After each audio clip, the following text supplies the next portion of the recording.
They thought I was napping. My son, Russell, and his wife, Charisse, were clearing the Sunday dinner plates, their movements efficient and practiced in my own kitchen. I sat in the wingback chair in the den, the one Charles always favored, a worn Afghan over my lap. The scent of yeast, rolls, and roasted chicken still hung in the air, a warm, heavy blanket. I had let my head tilt to the side, my breathing deepen into a soft, even rhythm. My eyes were closed, but my ears were wide open. I was not asleep. I was memorizing every word they were about to say about Bertram's office. For a long time, my life had a predictable and comforting cadence. After Charles passed, the quiet of our house in Druid Hills settled around me, not as an absence, but as a presence. It was a quiet filled with the hum of the old refrigerator, the tick of the grandfather clock in the hall, and the whisper of the oak leaves against the window panes.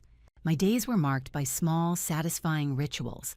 The first cup of coffee on the screened-in porch, watching the morning glories climb the trellis, the meticulous tending of my late husband's rose bushes, the low, soulful groan of Ann Peebles on the kitchen radio in the afternoons. Fridays were for catfish, fried crisp in a cast-iron skillet that had belonged to my mother, served with grits and a side of greens simmered with smoked turkey. My grandchildren's drawings, vibrant stick figures with impossible smiles, were still held to the refrigerator by a collection of mismatched magnets. They were mostly grown now, with lives of their own in other cities, but their childhood artwork remained, a testament to a time when this house was loud with their laughter. This house was my life's work, not just the brick and mortar, but everything it contained. Charles and I bought it with money we had saved so carefully, it felt like we were peeling off a layer of our own skin with every deposit. He was a postman, and I was a paralegal, and for 36 years I worked at a small, respected firm downtown, drafting the very documents that divided families or held them together: wills, trusts, powers of attorney. I had seen the best and the absolute worst of people when it came to matters of inheritance. I had watched siblings who had shared a bedroom turn into strangers over a mahogany sideboard. I'd seen children try to have their parents declared incompetent over a portfolio of stocks. I thought, naively, that my own family would be different. I thought the love we had built, the foundation of respect and shared history, was stronger than that. The change was not sudden. It was a slow erosion, the kind you don't notice until a landslide is imminent. It began at the dinner table. Russell and Charisse had made Sunday dinner at my house a regular habit, something I initially cherished. It was Russell who started it. I would be asked a question, perhaps by Charisse, about a memory or a preference. Before I could form a reply, Russell would answer for me. "How are you feeling today, Mama Henri?" Charisse might ask, her voice bright and a little too loud, as if my age had affected my hearing. I would take a breath to answer, and Russell would cut in smoothly. "She's doing great, a little tired, but she had a good morning, didn't you, Mama?" He wouldn't look at me when he said it. He'd be looking at Charisse, a small, reassuring nod passing between them. The first few times, I let it pass. It seemed like a clumsy attempt at care, a son trying to shield his aging mother from the small effort of conversation. But it became a pattern, a habit. I became a bystander in conversations about my own life. My opinions were preempted, my stories summarized before I could tell them, my desires assumed. It was a subtle, creeping disenfranchisement. I felt myself becoming a portrait on the wall of my own home, an object to be discussed, managed, and appreciated from a distance, but never again consulted. Then Charisse started rearranging things. Small things at first. A decorative plate on the mantelpiece moved an inch to the left. The stack of mail I kept on the hall table shifted to the kitchen counter.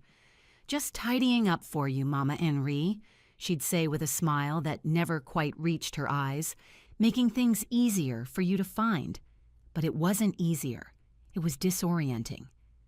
My house, a place where I could navigate in the dark by memory and touch alone, was slowly becoming unfamiliar territory. Every change, no matter how small, was a quiet assertion of control. It was their way of saying, "This space is no longer entirely yours. We are preparing it for a transition." The erosion became a breach one Sunday afternoon. I was telling a story about Mr.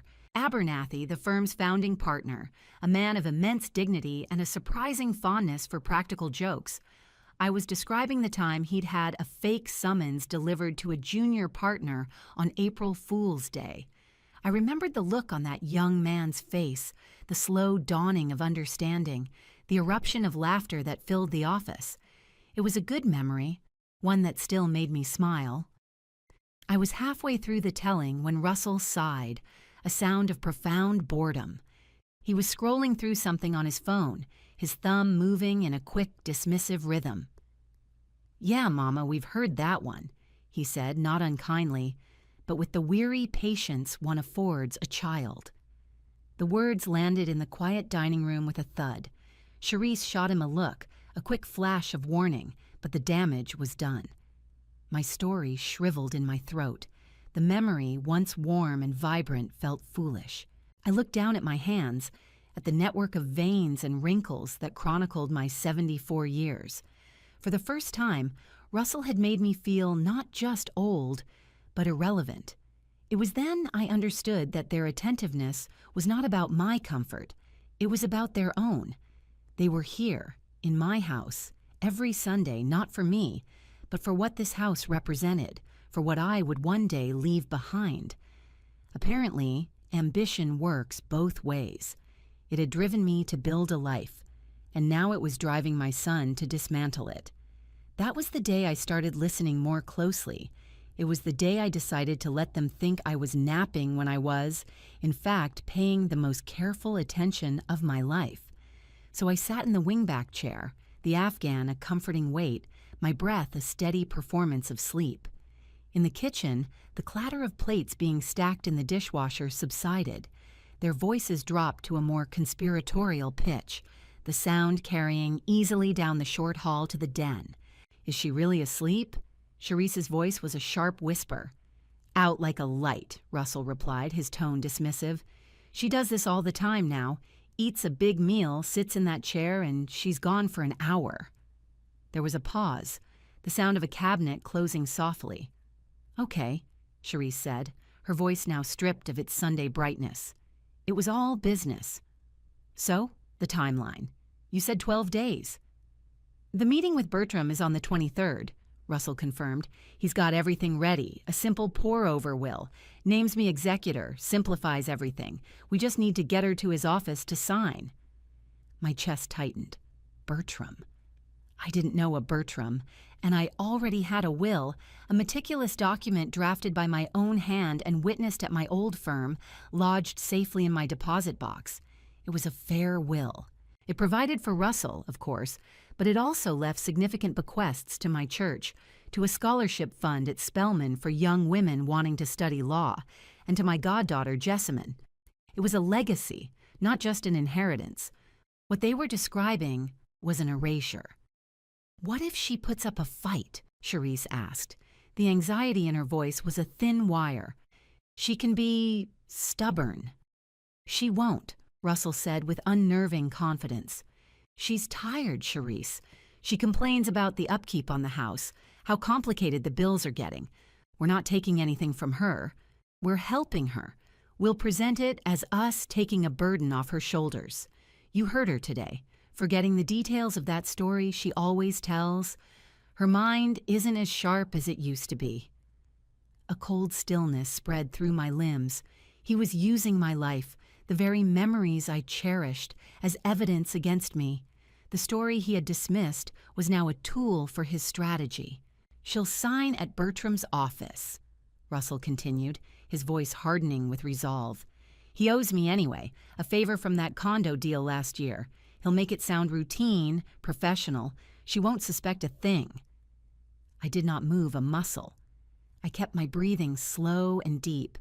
Inside, a quiet, cold fury was beginning to build. It wasn't a hot, flashing anger, but something structural. The foundation of my world, the bedrock belief in my son's love, had just developed a fatal crack. They thought I was a relic, a piece of furniture in my own house. They had forgotten who I was. They had forgotten that for 36 years I had watched families like theirs operate. I had typed the words that undid schemes far more sophisticated than this clumsy, greedy little plan. I kept my eyes closed, and I began to draft my response. Not in words, not yet, but in strategy. The first step was to learn everything I could about a man named Bertram. The next morning, the house felt different.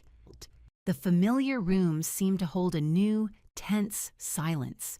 The sunlight slanting through the windows didn't feel warm. It felt interrogative, exposing the dust motes dancing in the air. I made my coffee and took it to the kitchen table, but I didn't sit. I stood by the counter, my hand resting on the cool granite, and thought about my son. I thought about the boy I had raised, the one who cried when his pet turtle died, the one I had walked to his first day of school. I tried to reconcile that boy with the man whose voice I had heard in the kitchen last night. Grief makes people very easy to persuade, and I was grieving the son I thought I had. My mind, the one Russell had so casually dismissed as failing, was actually working with a clarity I hadn't felt in years.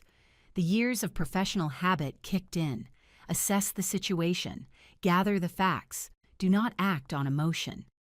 I waited 2 days. I needed to let the rhythm of our lives return to its new, false normal. On Tuesday, Cherise called, her voice dripping with artificial sweetness. "Mama Henry, I was just thinking. That big drawer in the kitchen, the one with all the appliance manuals and things, it's such a mess. I could come over this afternoon and help you get it organized. Create some nice, neat folders for you." My throat went dry. "That's very thoughtful of you, Cherise," I said, my voice perfectly level. "But I have it under control. I know where everything is." "Oh, I'm sure you do," she said quickly. "It's just, well, Russell and I worry. We want to make sure all your important paperwork is in one place, just in case." "Just in case I become too feeble to manage it myself," she meant. "Just in case you need to find everything quickly." "Thank you for the offer, dear," I said, forcing a note of warmth into my voice. "But I'm planning to tackle that myself this week. It's good to keep my mind active." I could almost hear her calculating, recalibrating her approach. "Of course, Mama Henri. You let us know if you need anything at all." After I hung up, I went directly to that drawer. It was the bottom drawer to the left of the sink, a deep, cavernous space where I kept warranties, old receipts, and miscellaneous household documents. It was not particularly organized, but it was my system. My hand trembled slightly as I pulled it open. There, tucked behind a folder for the hot water heater, was a crisp, new manila folder. It was not one of mine. The label was written in Cherise's impeccable, rounded script, Mama's paperwork. My heart began to beat a heavy, painful rhythm against my ribs. I lifted the folder out. It felt unnervingly light. Inside, there were only 3 things: a single sheet of paper with handwritten notes outlining what looked like the structure of my assets, the house, my modest investment portfolio, Charles's pension. The numbers were estimates, but they were close. Too close. The second was a business card, polished, cream-colored stock, John Bertram, Esquire, Bertram and Associates, Estate and Asset Management. The third was a photocopied article from a local business journal about Russell's commercial real estate brokerage. Several phrases were underlined in yellow highlighter: significant market headwinds, leveraged financing, high-risk development. I sat down heavily at the kitchen table, the folder open before me. It was all there. The motive, the means, the accomplice. They weren't just planning.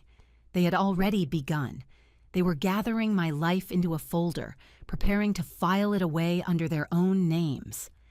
The casual arrogance of it was what struck me most. To do this in my own home, in a drawer I used every week. They truly believed I was already gone, a ghost haunting the rooms of my own house. I stared at John Bertram's card. The name felt slick, insincere. I needed to know who he was. I knew exactly who to call. The phone felt heavy in my hand. I dialed a number I knew by heart, one that had been a constant in my life for nearly 40 years. It rang 3 times before she answered, her voice as crisp and no-nonsense as it had been when she was the managing partner of the firm. "Vivian Pickett speaking." "Vivian," I said, my voice steadier than I expected. "It's Henrietta." There was a moment of warmth, a genuine pleasure that cut through the cold anxiety in my chest. "Henri, it's been too long. How are you holding up in that big house by yourself?" "I'm managing just fine," I said, "but I need to ask you something, off the record. It's a professional matter." The warmth in her voice immediately sharpened into focus. Vivian could shift from friend to lawyer in the space of a single breath. "Of course. What's going on?" I didn't tell her everything. I didn't mention Russell or Charisse.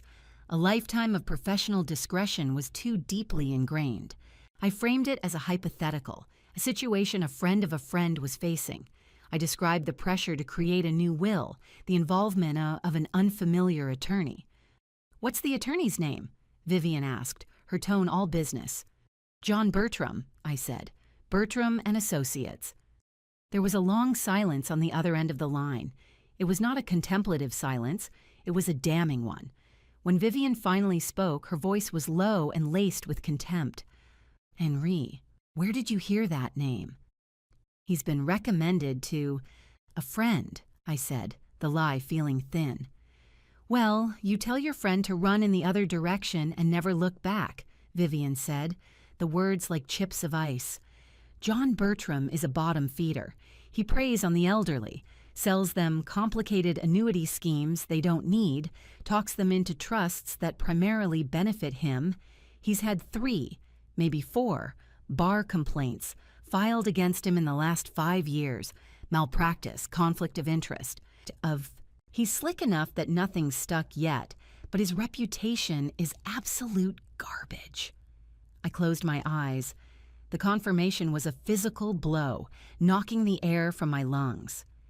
"This friend of yours," Vivian continued, her voice softening with concern, "is she being pressured by family?" I couldn't answer. The silence was my confession. "Henri," she said gently, "it's Russell, isn't it?" A single tear burned a path down my cheek. I wiped it away impatiently. This was not the time for tears. This was the time for action. "Yes," I whispered. "What do they want?" "A new will," I said, my voice gaining strength. "He calls it a pour-over will. Names him sole executor." Vivian let out a short, sharp breath that was more curse than sigh. "Of course he does. And Bertram is his man. He'll get it done, witness it himself, and file it away. By the time anyone contested it, it would be a nightmare. Your son is playing a very dangerous game." "He has a meeting scheduled," I said, the words tasting like ash. "For me, in 12 days, at Bertram's office." "You are not going to that meeting," Vivian stated. It wasn't a suggestion, it was a command. "No," I agreed. "I'm not." "Good," she said. "Now here's what we're going to do. You still have a copy of your original will, the one we drafted in 2009? "Of course. In my safe deposit box." "Perfect. We're not going to rewrite the whole thing. That takes time. We're going to draft a codicil, a simple, ironclad amendment. It's faster, and it's just as binding. We'll revoke the residual interest for Russell and redirect it. You mentioned a scholarship fund at Spelman." "The Charles Pemberton Memorial Scholarship," I said, my voice thick with emotion. "That's where it will go," Vivian said with finality. "Every penny that was earmarked for your son. He can have the family photos and your wedding china. The rest goes to educating young women who will appreciate it. We'll get it drafted. You'll sign it in front of 2 witnesses and a notary. I'll be one. We can get Mr. Whitlock, the notary from the old building, to be the other. He's as solid as a rock. We'll have it executed and recorded at the courthouse before Russell even smells what's happening." A sense of profound relief washed over me. I was no longer alone in this. I had an ally. More than that, I had a plan. "Vivian," I said, my voice quiet, "thank you." "Don't thank me yet," she replied, her voice firm. "We have work to do. I'll draft the language and email it to you tomorrow. You review it, make sure it's exactly what you want. Then we move. And Henri? Yes? Be careful. These next 12 days, you just be the sweet, tired old woman he thinks you are. Don't give him any reason to suspect a thing." "Don't worry," I said, a sliver of steel entering my voice. "I've been practicing for that role for months." The next week was a masterclass in deception. I moved through my days with a placid smile, my movements a little slower, my voice a little softer. I played the part of a woman winding down, a matriarch preparing to pass the torch. When Russell called to check in, I sounded pleased to hear from him. "Hey, Mama, just wanted to see how you were doing," he said one evening, his voice full of a manufactured warmth that made my skin crawl. "Oh, I'm fine, son. Just watching my shows," I replied, keeping my tone light. "Good, good. Hey, about that meeting with Mr. Bertram next week. Charisse can pick you up around 10. It shouldn't take long at all. Just a formality, really. To get your affairs in order." My affairs, I thought. Not ours. "That sounds fine, dear," I said. "Whatever you think is best." I could hear the relief in his exhale. "Great, Mama. It'll be good to get this all taken care of. A real weight off your mind." A weight off his mind, he meant. The weight of a $620,000 bridge loan that was about to come due. I had seen the article Charisse had so helpfully highlighted. I understood the pressure he was under. I understood it, but I did not excuse it. I had bailed out his first brokerage in 2011, a decision made from love that I now saw was a mistake. It had taught him not that failure has consequences, but that I was a safety net. It was a lesson I was about to correct. Vivian was as good as her word. The draft of the codicil arrived in my email the next morning. I printed it out and sat at the small desk in the spare bedroom, the same desk where I used to help Russell with his homework. The language was precise, clean, and brutal in its simplicity. I, Henrietta Calloway Pemberton, being of sound mind and memory, do hereby declare this to be the first codicil to my last will and testament dated the 14th day of May, 2009. I read each line, the familiar legal phrasing a comfort. It was the language of order, of consequence. The clause revoking the articles that benefited Russell was stark. In its place was the clause directing the entire residual of my estate to the scholarship fund. My hand was steady as I picked up a red pen and made one small annotation, adding my goddaughter Jessamine's name for a specific personal bequest, my collection of first edition books by Black female authors. It was a small act of love in a document born of betrayal. 2 days later, I drove myself downtown. I told Charisse I had a doctor's appointment. The lie came easily. I met Vivian and Mr. Whitlock in the lobby of our old office building. Seeing them felt like coming home. We went to a small conference room, the air thick with the smell of old paper and floor wax. Vivian laid the final document on the polished table. "Are you sure about this, Henri?" she asked, her eyes searching mine. "Once this is recorded, it's done." I looked at the pages, at the neat black type that would redefine my family's future. I thought of Russell's voice in the kitchen, so confident in my decline. I thought of the folder labeled Mama's Paperwork. I thought of the 36 years I had spent helping other people protect their legacies. "I am absolutely sure," I said. My signature was firm and clear. Henrietta Calloway Pemberton, Vivian and Mr. Whitlock signed as witnesses, their own signatures a familiar, steady script. Mr. Whitlock affixed his notary seal with a satisfying thud. It was done. Vivian slid the executed codicil into a large envelope. "My goddaughter Jessamine is a clerk at the courthouse," I told her. "She'll see that this gets recorded this afternoon." Vivian nodded, a flicker of grim satisfaction in her eyes. "Good. That closes the loop. Now all you have to do is wait for Sunday." The final days leading up to Sunday were the longest of my life. Russell and Charisse were suffocatingly attentive. Charisse brought over a casserole I didn't want. Russell offered to mow my lawn, a task I still enjoyed doing myself. They were treating me like a porcelain doll, fragile and precious. Their kindness was a currency, and they were spending it lavishly in anticipation of a huge return. I accepted it all with a serene grace that I knew they misinterpreted as senility. I let them believe they were winning. I let them walk confidently toward their own defeat. Sunday arrived, a bright, clear autumn day. The oak leaves in the yard were a blaze of gold and red. I went to church, same as always. I sat in my usual pew and prayed. I didn't pray for Russell to see the error of his ways. It was too late for that. I prayed for my own strength. I prayed for the composure I would need to see this through. After the service, they followed me home for dinner. I had prepared a meal that was a portrait of our family's history. A slow-cooked roast, macaroni and cheese from my grandmother's recipe, collard greens, and sweet potato pie for dessert. I wanted the memory of this last meal to be one of tradition, of everything he was about to throw away. We ate in near silence. The tension was a fourth person at the table. Russell picked at his food. Charisse kept shooting him anxious glances. I ate slowly, deliberately, savoring each bite. I was not the one who was nervous. When the last of the pie was gone, Charisse began to clear the plates. Russell held up a hand to stop her. "Leave it, honey. Mama, can we talk for a minute?" "Of course, Russell," I said, dabbing my lips with my napkin. I folded it carefully and placed it on the table. He cleared his throat. He reached for his briefcase, which he had placed on the floor beside his chair. He pulled out a thick, glossy folder, not the manila one from my kitchen drawer, but a professional-looking one from Bertram's office.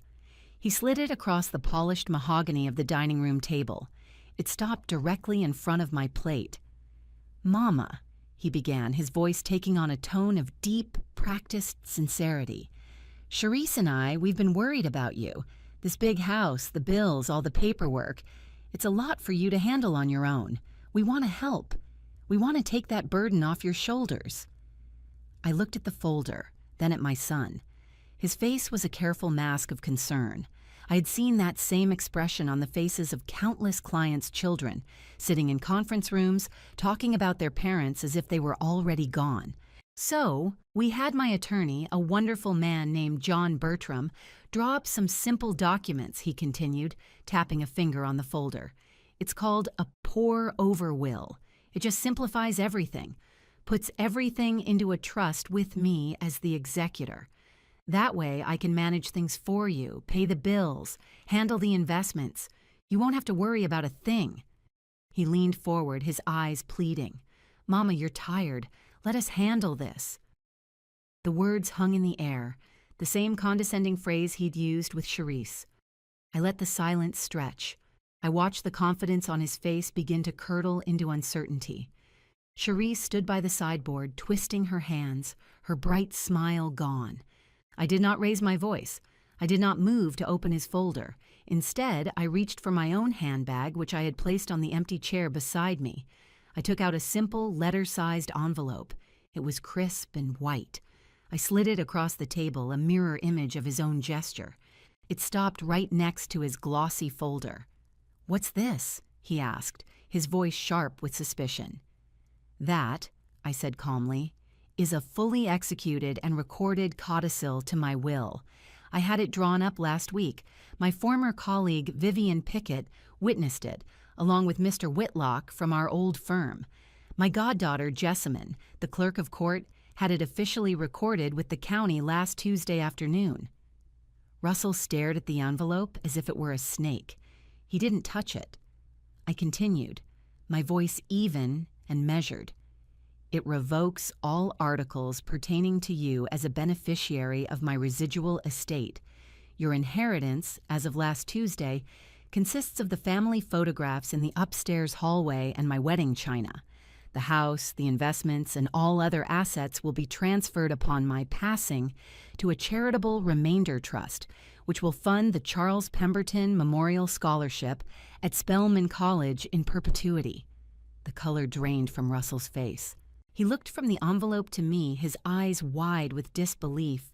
You You can't do that." "Oh, I can," I said. "I spent 36 years learning precisely how to do it.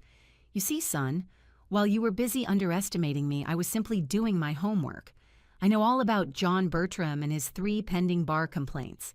I know about your bridge loan that's gone underwater, and I know that you thought your mother had become so old and frail that you could walk her into a predator's office and have her sign her life away." Charisse made a small, wounded sound from the corner. Russell finally reached for my envelope, his hand trembling. He tore it open. He pulled out the codicil and a letter from Vivian's firm confirming its recording. He scanned the pages, his face a storm of confusion, fury, and dawning horror. The mask of the caring son had shattered, and the man underneath was someone I barely recognized. He was a desperate stranger sitting at my dining room table. "How?" he whispered, looking at me. "How did you know?" I picked up my water glass and took a slow, deliberate sip. I met his gaze over the rim. "You and Charisse were in the kitchen. I was in the den. You thought I was napping." And suddenly I understood something. The deepest betrayal wasn't the scheme to take my money. It was that he had forgotten who I was. He had reduced me to a caricature of old age, a gentle, fading woman who dozed in her chair after dinner. He had forgotten the paralegal who had double-checked every clause, the mother who had seen through every lie he told as a teenager, the wife who had managed a household budget down to the last penny. He had forgotten me, and in doing so, he had lost himself. He threw the papers onto the table. "This is unbelievable," he hissed, his voice low and venomous. "After everything I've done for you, the Sunday dinners, checking in on you." "That was not for me, Russell," I said, my voice still quiet but now carrying the weight of a judge's ruling.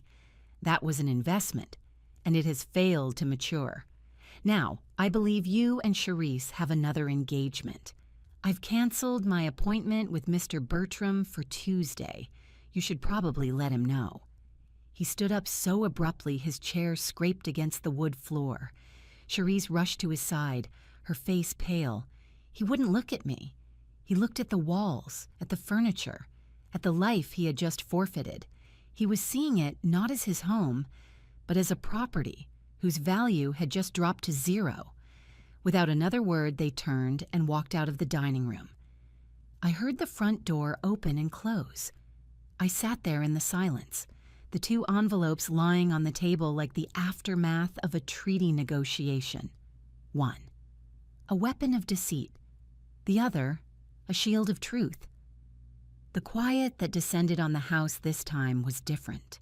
It was not the companionable quiet Charles and I had shared, nor the empty quiet of early widowhood. It was a clean, sharp silence. The silence of a space that has been cleared of a long, festering illness. It was the silence of solitude, but also the silence of sovereignty. I did not cry. I cleared the table myself, stacking the plates that held the ghosts of our last meal together. I washed the good china by hand, the familiar weight of each piece a small comfort. I put everything back in its rightful place. My house was mine again. The loss of my son is a profound and aching void. I miss the man he was, or the man I believed him to be. I grieve for the little boy who held my hand, and for the Morehouse graduate whose future seemed so bright. But I do not miss the man who sat at my table today. I do not miss the condescending tone, the feigned concern, the dismissive sighs. Now, my Fridays are still for catfish, but it's a smaller portion, just for one. I still play Ann Peebles on the kitchen radio, and her voice fills the quiet rooms. Sometimes, when I'm sitting in the den, I close my eyes and let my head tilt to the side. I let my breathing deepen. I am not napping. I am listening. I am listening to the sound of my own life, undisturbed. And it is, for the first time in a long time, a sound of peace.